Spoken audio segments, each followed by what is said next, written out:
We have public comment. Any public in the room? Negative section of Dave. Okay. And anybody on Zoom? Okay. So there Nope, goes. you're good. Perfect, even better. So we have Chris here, so if we have questions too. I think you guys are good. Cameron and Mike's team over here are good with questions, so I don't think I have anything for you. And Chris, I do know that I have seen you respond to questions as we put them in the Google spreadsheet. He's been actually making comments on the notes here, so yeah, I guess before we do the breakout session, let me just mute this here. Before I do the breakout session, do you want to give like give us an update on what you're seeing so far? And your take on some of the notes that we're making and what your thoughts are? No.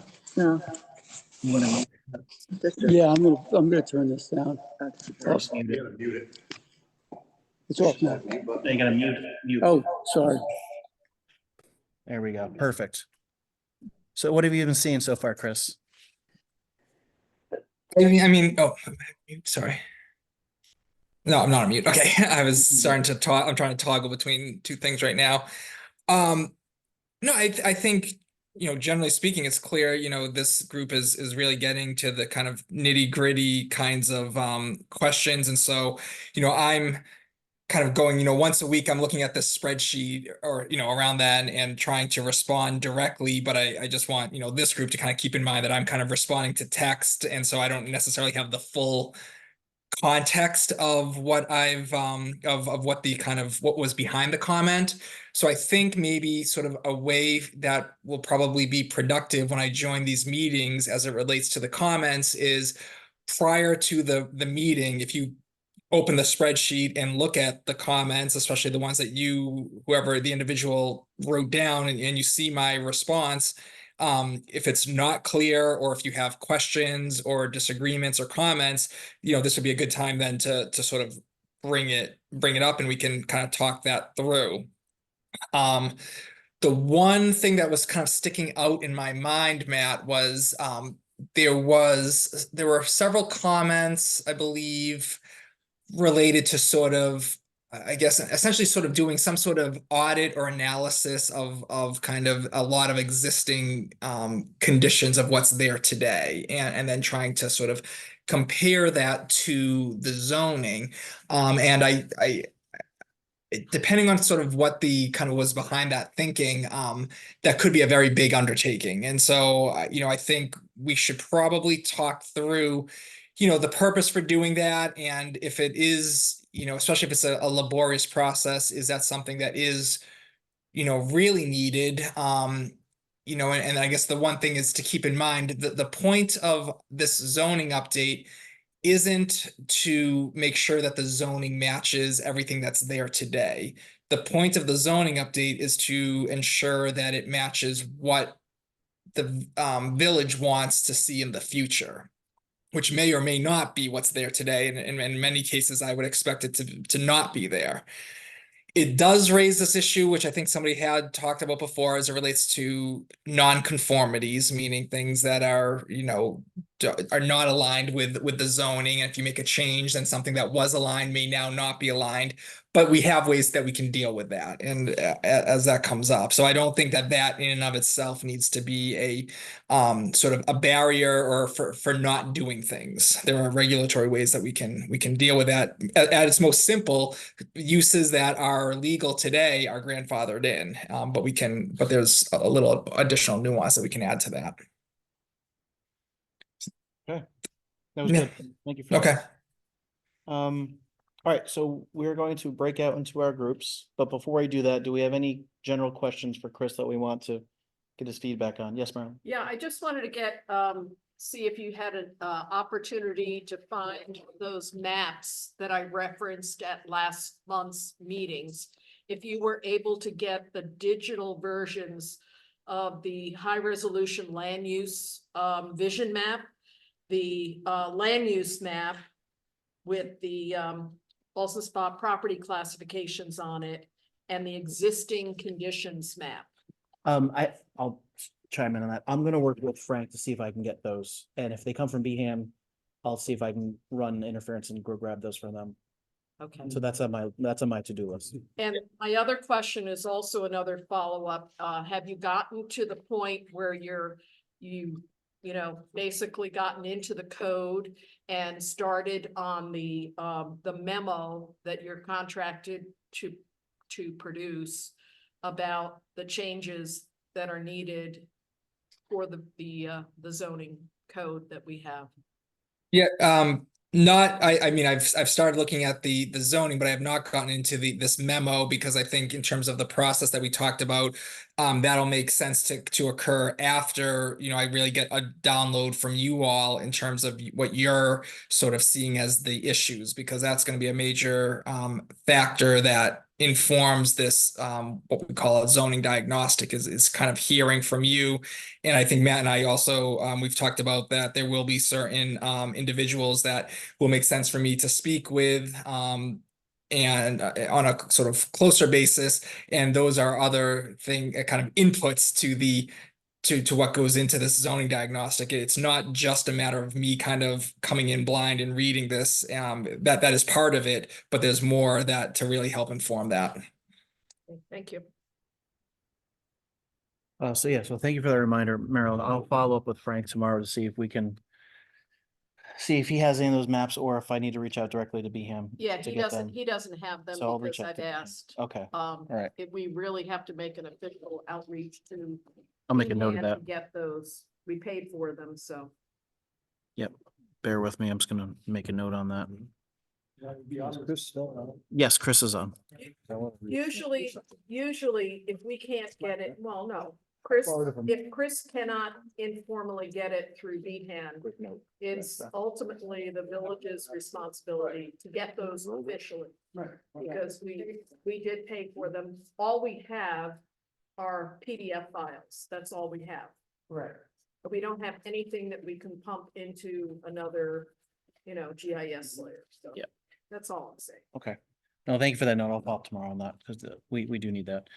All right, so let's break out in our groups. Who wants Chris's time first? I have Rory over here saying he has some questions. Marilyn, I definitely know you have questions. You guys have questions over here, so You wanna go first? I don't really care. It's up to you guys. All right, how about you start with Renee over here and you can do the laptop over there. All right, so Matt, you're gonna mute your Yes. screen. Okay. Yes.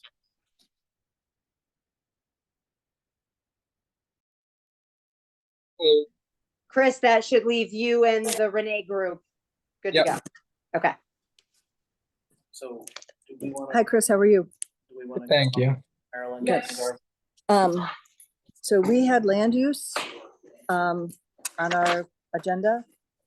And it looks like Jared, who takes the most amazing notes, had a baby, so he hasn't been able to take notes for us. So I don't have from part 1, but I do have from part 2 that we have questions on. And I see that you answered part of one about the short-term rentals. Yeah, so which team number is this, just so I can get to the right tab on the, No, we're not team 4, we're team 3, aren't we? Oh, we're team 3. Team 3. team 3, okay. And it was, So, All right, so why these guys? use regulations, right? Yeah, that's us. Yeah, that's fine. well, so anyway, what is your, I don't see the Well- short-term rentals on this sheet right now, but what is the kind of the question that we can Well, talk the about? question I have is, New York City was able to essentially ban them and Yeah. or make it more difficult. And I'd like to know how we do that to put it in our code and our zoning. Yeah. With Yeah, some we- teeth to it. We did this in another community that was like a resort community essentially. So I can get this language that we wrote. This was specifically what we were working on was specifically for accessory dwelling units. That was one of the, which, in-law apartments. One of the concerns was that people aren't actually going to use them to like, host their or, house their, mother-in-law or whatever it is, but actually just use it to rent it out all year. so we wrote regulations that were explicitly banning them. We, Anything over 14 days, isn't that considered a short-term rental? So if someone does that for 30 days, they're in violation. Am I, correct. Well, I mean, it might be different in Massachusetts in terms of the way it's defined, but we define specifically what, what constitutes a short-term rental versus long-term. And actually, I think we were actually going to the extreme that it was, you had to rent, because you had to rent out your space for no less than 6 months at a time. So it really means that it's not short-term. You can't have that. In terms of the, the enforcement piece is, you can write it in the regulation, but ultimately someone needs to enforce it. And that, we can't really control that within the zoning code. We can empower the village to enforce this. We can require people to, have if you want to allow short-term rentals to some degree, we can have some sort of like, you have to register your Well, that's- so home. local law 18 in New York City says that short-term rental registration law requires hosts of Airbnb, VRBO, Booking.com, and other platforms to register with the mayor's office of special enforcement. And then there's Yeah. fines Yeah. after that. And it's, So, go ahead, I'm sorry. yeah. And no, I was just gonna say, if that seems like a good model, that we think, then basically what we do is take that language, and, adapt it obviously, because maybe the fines are different or what, or not, maybe it's a different office that where people need to register. But I think, using the precedence of successful examples is exactly what we want to be doing. Because it's been successful in New York City to some extent, as it can be. Now, can you, if you haven't, I think that should be noted on that spreadsheet so that when we start writing this, we have, because in 4 months we might forget. But I think, because I especially will, myself, I'll just say I'm working on, 10 different zoning projects. So, but I think will. that's a great idea. That's why Jared is so good at this. He's the one who does all of that. So, I see. but I will, because I've looked into it and I looked at other parts of the state have tried, but New York City has been the only real successful place that has done it. Plus it also, they charge a fee for doing it. Yeah. And Yeah. so you gotta pay a fee, and then the fine was pretty stiff. I know it's a little harder to enforce, but if someone is not registered and they know, if somebody squeals, then they go get fined, you know what I mean? So there's lots And of that's ways what, to- yeah, I think we hope that the fine is high enough to be a deterrent. I mean, obviously there's always gonna be some people who try to game the system, but They're always there. and sometimes I find with people when we're doing these things, they get so hung up on like the that such a rare case of something, that you kind of drive yourself nuts trying to ensure you don't get beat. And I think, we just need to, have some balance, I guess. Right. But I think overall that's a great idea. And if that's a good model, then that's awesome. I wasn't familiar with it. And so we'll definitely can use that in the language for that section. Okay, I'll put it in the Google. There's a local law, and like I said, I did a little bit of research on it. And actually there's some models that Germany followed and France as well, and they've almost completely outlawed it. But I know their laws are much different than ours, but it was interesting. My only question for you, is Renee, is it an ordinance that's in their zoning code, or is it in some other kind of general code? We just asked it 2 weeks this time. It's something we should just confirm. It doesn't mean it can't be in the zoning code, but some laws are more appropriate to be in other places, and in which case we can tell the village like this is important. But we think it should go here. Okay, I'll confirm that. So then we went through some other land use things, and all of those types of things. it came up to self-storage facility use or self-storage facility, and it was permitted in the commercial district, but it was not permitted in the industrial. And we said, why not with limited height? Is there a reason why that would be, Out of the industrial? yeah, out of the industrial and in the commercial? I don't know why that could be. this is the problem where sometimes when you're looking at these codes that were written decades ago, that like one person might have had one situation, they're like, oh, and that this is the reason, that's now a mystery to us. I mean, it seems to me like that seems appropriate for industrial district. So, I mean, the other issue, or not issue, but the other thought we had was, can we outlaw them in the, can we just put not for use in any use in the village, within the village limits? Is that something we could do? Just outlaw self-storage in the village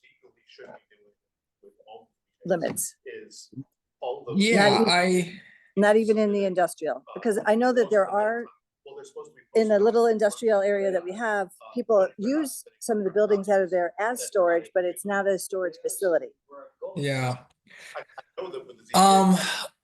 Trying to think if we could do that On the website, because I went to last. everywhere. Often you need to allow at least a use somewhere, even if it's heavily regulated. So that is something we might need to think about, like, for example, with adult uses, you know, that we have to allow them. We can just be heavily regulate where they're allowed. And I know at least in Massachusetts, the same was true of marijuana facilities. But I don't know that self-storage would have the same kind of protection. So like with adult uses, it has to do with First Amendment issues. I don't see why there would be an issue with banning a self-storage kind of thing, if that's not a desired use anywhere within the village. I think we can, I guess. I'm gonna write myself a note just to kind of look into that a little bit. Yeah, but why wouldn't you put it in the industrial? Leave it in the industrial, and take it out. He didn't know why it wouldn't be allowed in industrial. It should be there over Yeah. commercial. Right, it's permitted in commercial, it's not in industrial. It should be actually in the industrial and not permitted in the commercial. That's right. Yeah, Yeah. well, that was a separate issue. I think the other question that came up was, can we just ban it all together? And I guess I'm sort of Right. kind of curious to know, because that might be important for other things. I don't really have any, I personally don't have any issue with allowing it in an industrial. It does seem to make sense to me, but Well, it depends on where our industrial area ends up. Like, yeah, it's right now where it is, it's one little facility building with residential and parks around it. yeah. So there's no room for anything else. And unless within the zoning, the industrial part changes, like in the comprehensive map, there's no room to build it. And if they do. Well, that's it's right- true, but just because you allow it doesn't, you know, it could just, you could think of it as you have this finite area that's industrial. Today I'm making it up, today it's a factory and you have 100 acres. Right. Whatever you fit there can fit there. You can allow 10 different uses. It doesn't mean, you know, that there's a right that you will get everything. Like, so you could allow self-storage be there, and maybe in 20 years, the factory closes and somebody puts in a self-storage or whatever the use might Right, be. correct. So, you know, you don't have to kind of worry about accommodating every use and realistically ensuring that it can go everywhere. It's more of allowing it on this one property or this one area. Okay. And Alright. then submit it. Because it's, I mean, Actually assists the applicant in how. Yeah, okay, I got it. Our next question, was also, when we got to the restaurant, it's not allowed in R1, R2. It is allowed in the central business district, in the commercial, but not in the industrial. Is that I know lots of places in Albany, they have breweries and stuff that are in warehouses and such, especially now with all the, And that's absolutely something we could consider. with a We can special. also permit. make, you know, we can make a distinct, and again, this goes back where, you know, if in your comprehensive plan, you know, those areas, you know, if the character of industrial, we decide as part of this group, as well as whatever's in the plan, that industrial has a broader meaning today than it once did. I think that would be appropriate. We can also draw a distinction between like you know, a sit down fine dining kind of establishment versus a brewery, or, you know, something like that. So, you know, maybe restaurants should be allowed. The one concern I would have, is that, you know, there is in general in many communities kind of limited area for kind of industrial activities. And if we do allow higher use things of different commercial types, which I'm not necessarily against, I think we just have to be aware of the implications that it does sort of displace those industrial jobs, potentially, and the people who are working for them now, you know, have to maybe travel further afield for those where those facilities are located. So that's just something to keep in mind as we think through changes to industrial. Okay, and that same thing came up with it says electronic repair, electrician, appliance sales. And it was allowed, and obviously the CBD, the commercial, but not in the industrial. And we thought maybe with a special permit, like we can't figure out why it wouldn't be allowed in the industrial area. Yeah, I mean, and again, sometimes people just make these arbitrary decisions in these zoning codes, and that's what happens all the time. And so, you know, I tend to err on the side of, unless there's a compelling reason not to allow something, let's allow it. Yeah, because And, you know, because what we were thinking that it's allowed in central business district is because what if it's a storefront? Their business is in a storefront, it's an office, but their equipment is stored somewhere else. You know yeah, what I mean? So that isn't an appropriate use of that storefront and on the main strip. yeah, that makes sense. I agree. So it was, yeah, so, because we do have a couple places that in front is the store business or storefront, but behind is where they store their equipment, but you never see it. So Yeah. I don't, Right. so Yeah. it was kind of not sure where to go with that actually, because it was so broad. I mean, and it was so limited in what they said, because it just says electronic repair. Well, that could mean a lot of things. I mean, a lot of things. Yeah. That's- Yeah, electrician and appliance sales. I mean, appliance sales doesn't have anything to do with electronic repair. So What the I good- really like, and I think I discussed this, there was the place code as one of the models of like a future kind of template for the code. What they do is in their section, they have their kind of their use section starts with, so the any of your kind of, let's call them retail uses, it actually gives like a description of what this use actually means. And then if there are certain standards applicable to that use, they're all in that section. And so I think it's a really helpful way for these questions of like, well, what does this really mean? It wasn't adequate enough to protect. all right, where was, Even though they own all what the do I have? property now, doesn't mean that they're gonna own it. Oh, right, oh, yeah. And the people Well, so we had, right the next one was builder or contractor or carpenter, and it was not allowed in central business district, but we decided special permit because it could be a business front like we just talked about with the other, which would go along with the retail uses and the description and having standards for that, so. I think it's appropriate. Yeah. If it has to go to zoning first. Oh, that's what we were talking about, cold storage. Already we have it, that it can be in CBD and C with a special permit. And we don't agree, it should be in the industrial with Yeah. a special permit. That's appropriate? Yes, I think so. Okay. Yeah, I don't see why that would be a CBD kind of use. You know, Okay, we're trying to create a vibrant, walkable downtown. That's not going to get you there. that's it. So. Oh, and the other was commercial parking lots. But the point is. So they were, it's allowed in the CBD, C and industrial area. But I guess that would need to be more specific because a parking garage inside the village next to some of the village historic buildings would not be okay. Yeah. That is a very tricky one, in my opinion. Yeah. You know, all of it, and that is. Yeah, I mean, this might be the kind of thing again where it's through a special permit, because on the other hand, you know, people will make the case that if you are seeing development and you know there's more stores, you get there's some people are gonna say, well, we need more places to park essentially. And we do, So you know, I agree. It's tricky because yeah, you wouldn't want to like take over some historic property and just pave it with a parking lot, Mhm. clearly. yeah, So there needs to be some sorts of very specific regulation. So it could be, for example, the lot is allowed, but only as part of like a mixed use kind of development where you have a building along the street front and the parking lots in the rear. So it's essentially hid, or whether it's a lot or a garage, it's effectively hidden from view from the people who are actually walking along the street. That's, you know, one way that could work.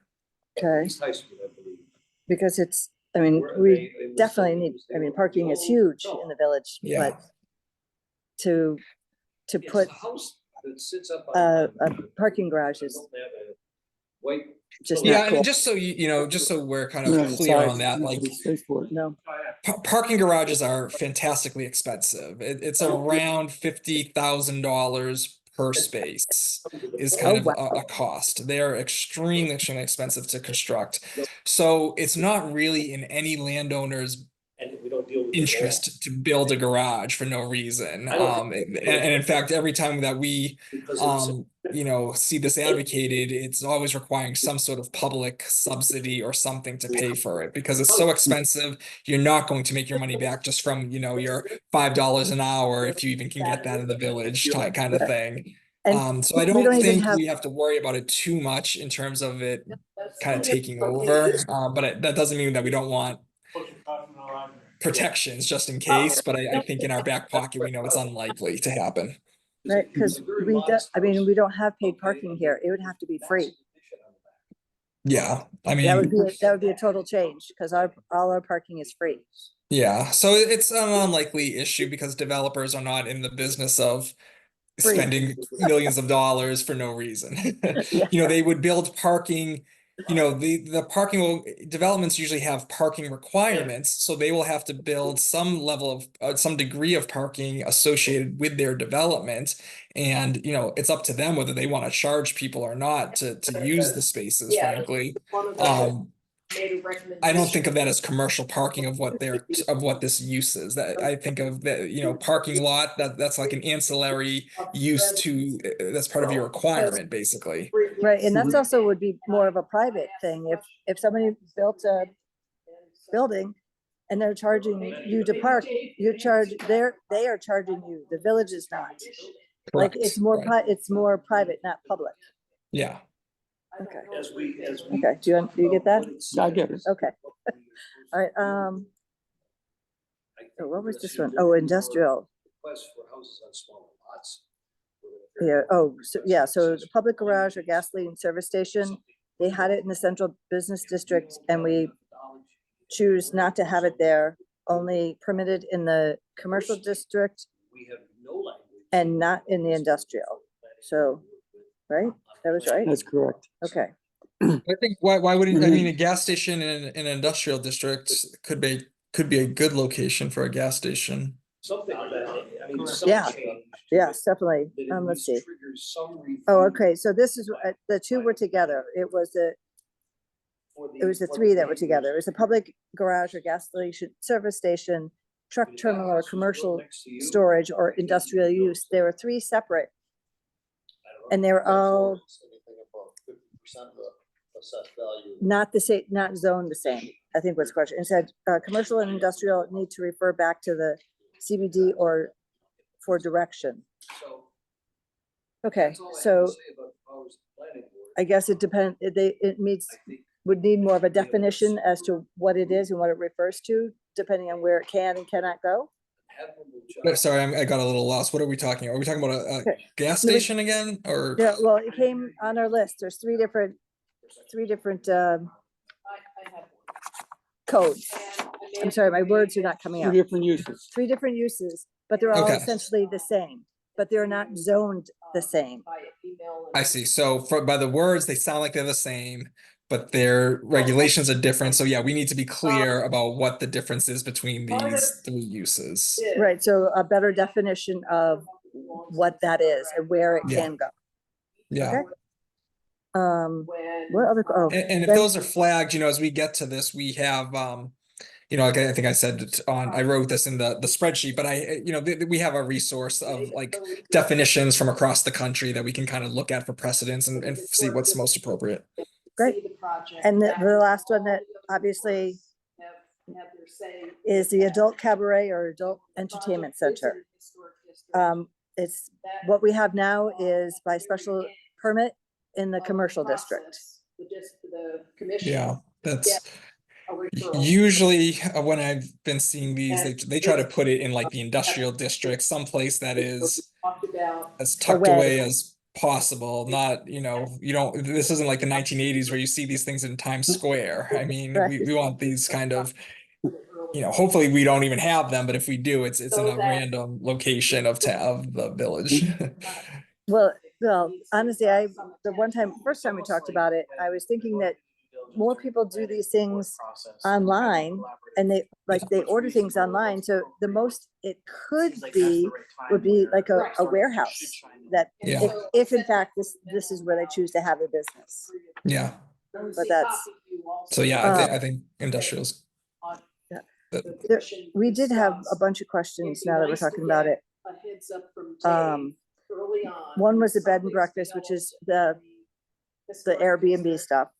When there's an application brewing, so that the historic. But now I don't remember all of them. We had conversations about changing where they are, but without Anna and Jared here, I can't remember. So we're done with you today. We're at the end of my questions. I Yeah, guess. that's, I mean, you know, I appreciate the fact that you guys are going really deep into this use table and this is gonna be super helpful and we can, you know, Being done, because when I'm happy to give my advice on these things, but I think your sort of instincts on all these things have been essentially correct. So, you know, it's obviously, I think what will be helpful is, you know, if you flag at some point, like we're changing this from here to there or something, I could always look and be like, well, actually, why did you do that? It might not make sense. But you know, in general, I feel like this is all, everything you're suggesting is appropriate.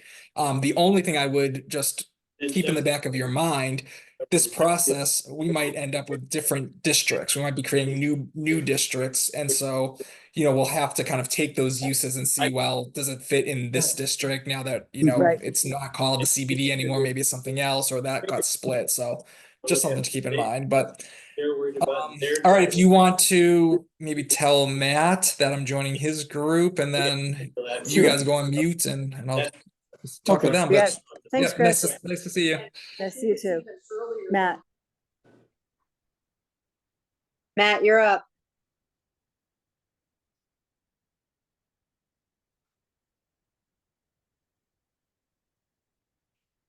There we go. Now we just need to wait for Matt to come to figure it out. There he is. Wait, there he goes. Okay. All right, got you over here, Chris. All right. Yeah, this method, by the way, this is working quite, I think, well. So I think this is a good way to do this. I don't know how we're gonna do this. We have a bigger group over here. So I'm gonna- Okay. I'm put my laptop over here. We are talking about site plan review, and now we're kind of transitioning into we have a powerful historic district commission and how working with that in conjunction with the planning board and the timing around that and making sure applicants are not realizing there's another body of folks that they need to get approvals for after the planning board. So that's where we are in the conversation. Are you sure? Yeah. Okay. Yeah. So we have Marilyn over here, so I'm gonna try to get as much camera on Darvin, Rory, How you doing? Cameron, Dave, our building inspector. How you doing? And Mike back here, he's on another group, so I'll just put the laptop in the middle here and so you can bring in the conversation. I didn't mean to interrupt, but we can continue Yeah. to talk about that, or we can ask Chris questions that we have, now we have his audience. Yeah, I mean, I don't want to interrupt your conversation. If there's some questions or things specifically for me, then that's great. I think it'll be a little bit hard for me just to listen in on a kind of general conversation. If I may, I'll start. I'm Rory. I'm the chairman of the planning board, Chris, and first thing I wanted to say is your opening remarks, I think were excellent. I think the concept of us understanding what it is we collectively have in our zoning before we actually sit down and talk to you and start to use your expertise is a really positive way to go, and it appears you agree with that. So I wanted to thank you for that. The discussion we're having just finished with the powers of the planning board, and next on the list is area and bulk schedules and all of the fun that involves.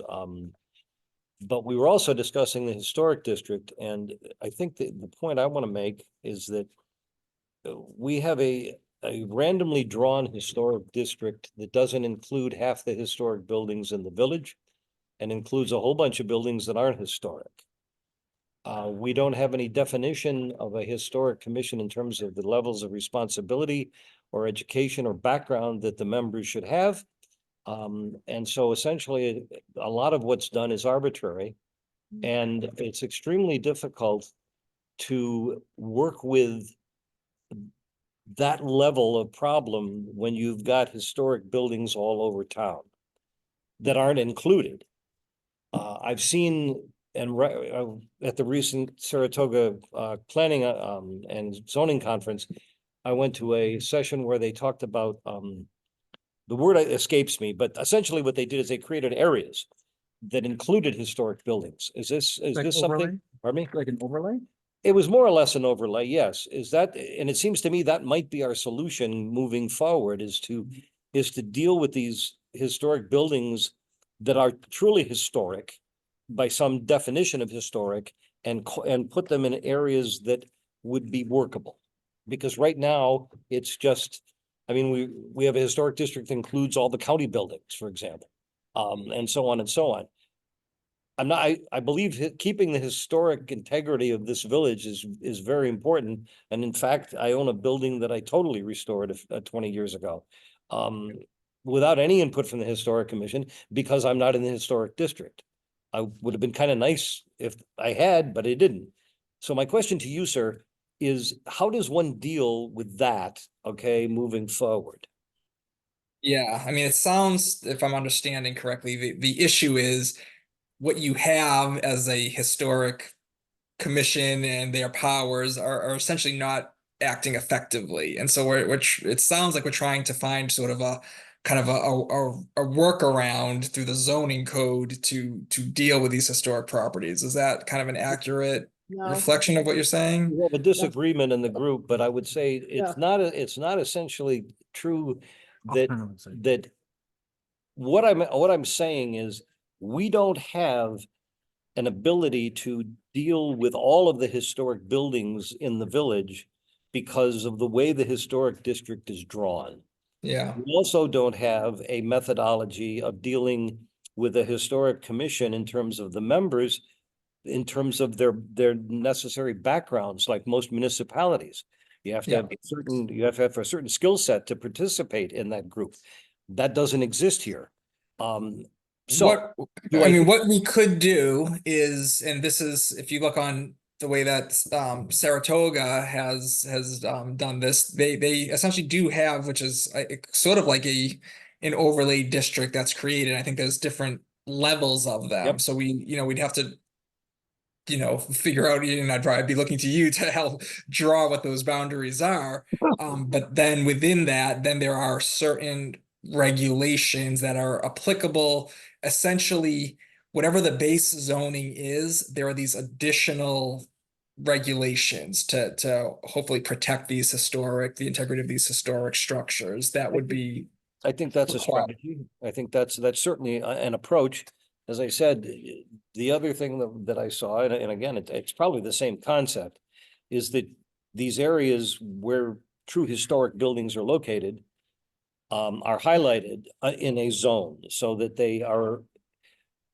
they're recognized for what they are, okay, within the area that they're located, even though around them there may be buildings that aren't even remotely historic, as opposed just, you see, because if you establish a district that encompasses buildings that aren't necessarily historic, it's problematic, I think. No, yeah, I understand. So yeah, we don't want to draw, if we draw, you're saying if we draw this district, you know, maybe there's 4 historic buildings, but there's 4 buildings we don't care about or not care about, but we don't want to apply that kind of scrutiny to.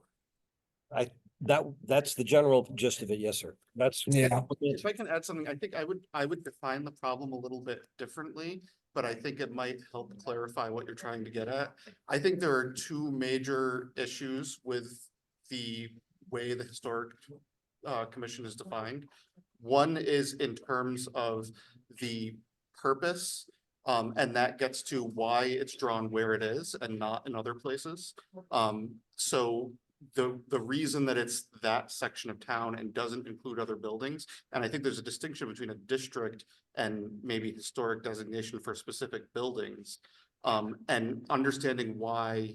I think we need to have a conversation with the historic district or the historic commission to better understand why that area is defined as the historic district, because I don't think it's about individual buildings. Why and how it was, It's about maintaining the character of an area. That's right. And I think we need to better understand why that area was selected and how that affects how we define things and whether that means it needs to be expanded to other places. And then the second part is process, which is the fact that there's a poorly defined relationship in the process of when things happen between the planning board and the historic commission. Right. And how appeals should be handled. Right. Even though appeals clearly go to the ZBA, there's no definition for how the ZBA should make decisions after that happens. And I think there are a lot of other little things in there, and I think parts of what you were saying fit into that, but I think the overall problem fits into the purpose and the process. Got some more opinions coming your way. Hey, Marilyn are here. And we're not the team really talking about the historic district in general, but only because this issue surfaced from the commission as a result of a project that happened over the last year. But you know, truly, we have a lot of buildings within the village that are historic. Are they all in the historic district? No. We have 3 buildings in the village that are on the National Register of Historic Places, but only one of them is within the historic district. Would we like to have a larger area defined as a historic district? Yes, but we're not there yet. However, the comprehensive plan did say that the community values the historic character of the village of Ballston Spa. And regardless of whether a building is within the historic district or outside of the district, the comprehensive plan going forward says one of our goals is to maintain the architectural integrity of those buildings in the village, and especially within the central business district. So, you know, the commission going forward wants to be a resource to the entire village, not to tell people what to do, but to be basically a resource advisor when someone is early on in the process thinking about doing something to their property and applying for a building permit. We have a series of guidelines that have just been developed over a 2-year process of discussion. Do they cover every single issue that we have in the code here? No, but they get at probably 90% of those issues that people deal with when they're doing some sort of action on their property. Well, I think. the historic Windows, commission- doors, architectural detail, things like that. So Oh, I'm sorry if I'm just not quite 100% understanding, but if you have these guidelines that are applicable, then I guess what is the issue then if you have these guidelines? Well, the issue is basically they're just starting to roll out to people within the historic district. And the issue is, I guess I would say, decades of misunderstanding about what the commission is doing and what the role of the commission is in connection with planning board and ZBA activities. And And these guidelines are only applicable within the historic district? for right now, they're Right a now. they're a resource for everyone within the village. But guidelines don't do it justice. These guidelines, the historic district board has approval to deny. So those are not inherently guidelines. Those are almost mandates. And that's- If that's you're a in bit the of- that's a little historic bit of rough. district, if you're in the historic district and you're planning to do something that basically the Historic District Commission will not support because you are destroying the integrity of that particular structure by removing some of the architectural feature, yes, they can say no.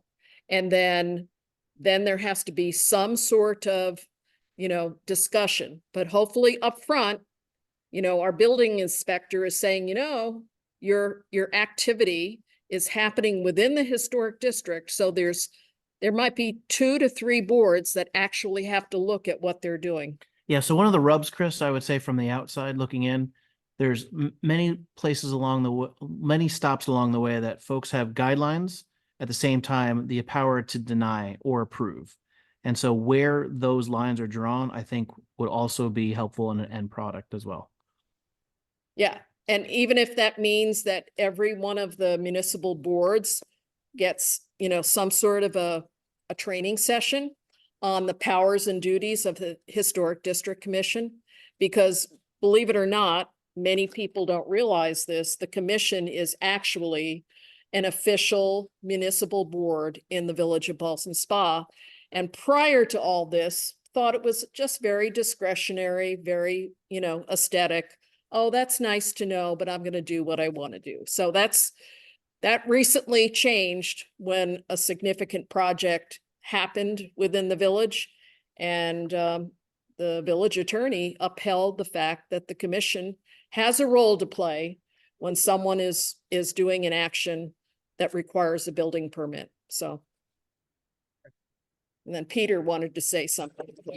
Yeah, I guess, More to the- come on that topic. yeah, the confusion for me is who has the power? I mean, does the historic district, the planning board, the zoning? I mean, the historic district should be a strong advisory committee, in my opinion, helping the planning board and the zoning board.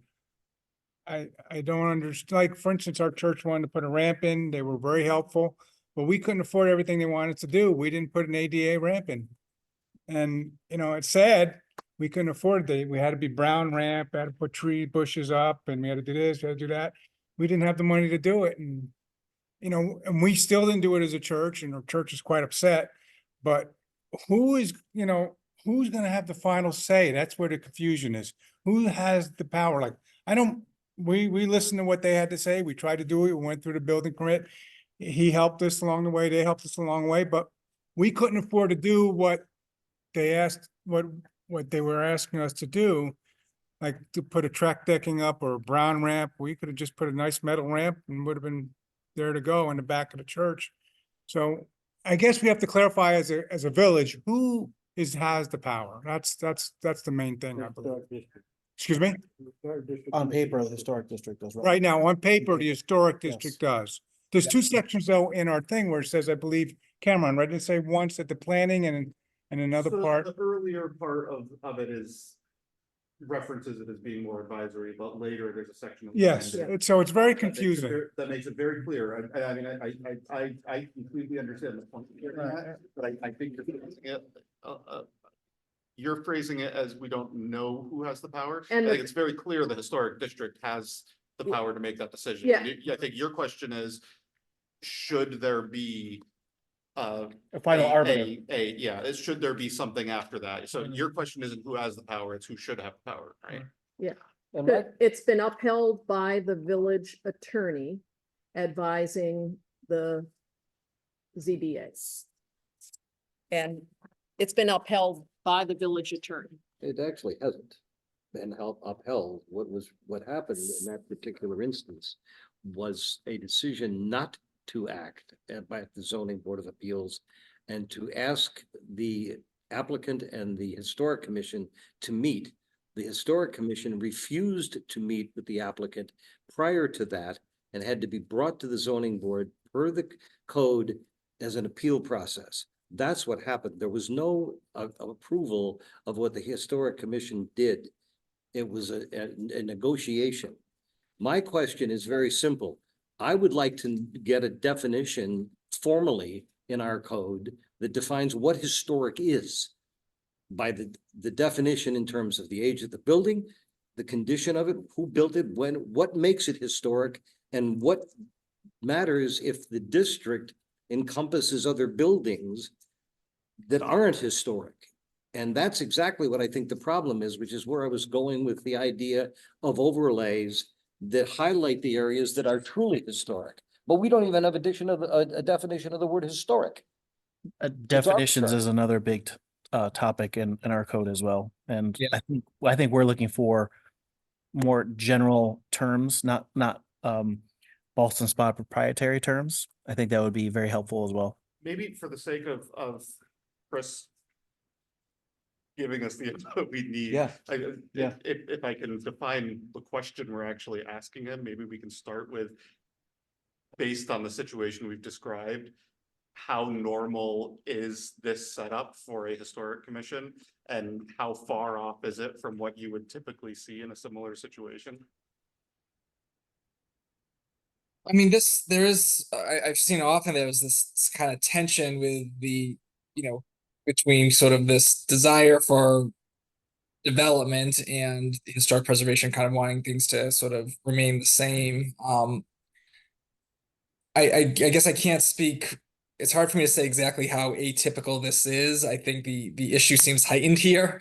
And I'm not 100% clear on why that is. I think that seems like it's in part this question of definition of what we mean by historic, but also why is it applied in some situations or within this area that's covering things that are not necessarily appropriate for that. So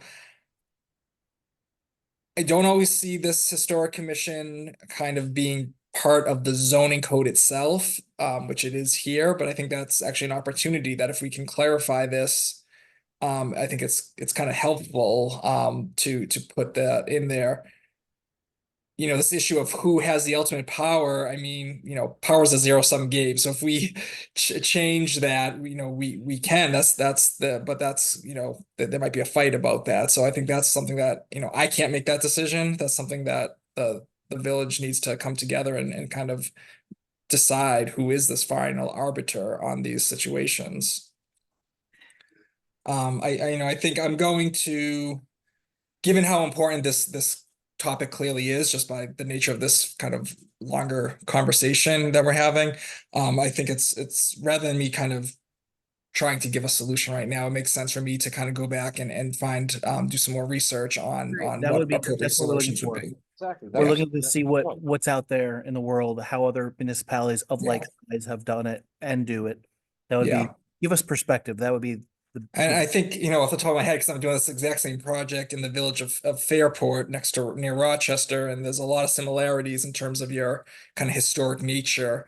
I will put that on my agenda to speak to their planner about this issue, because it actually, interestingly, we're further along in that process than we are in Boston Spa, and that really hasn't come up as a major point of contention. So I'd like to understand why that is. Yeah. Thank you. Thank you, Chris.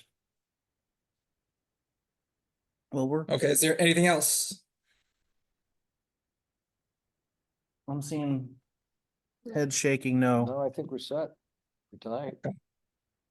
All right, well, I will get on that, Matt. I'll follow up with you. I'm gonna be on vacation most of next week. So, it'll take a little while before I kind of come back with this kind of information, but I will be working on this. Absolutely. And if you could just continuously check that spreadsheet whenever you get a chance next time. Yep. I'm sure there'll be more input on the spreadsheet from the groups after today anyway, so. Okay, Perfect. Thanks. all right, good seeing you all. So much. Bye-bye. Take care. And Jen, I think we're gonna call it. So if you just want to log off, I think we're good to go. No problem. Have a good night, guys. Thank You you. too. Take care. Thank Bye. you, Jen. So we left off essentially at Article 7.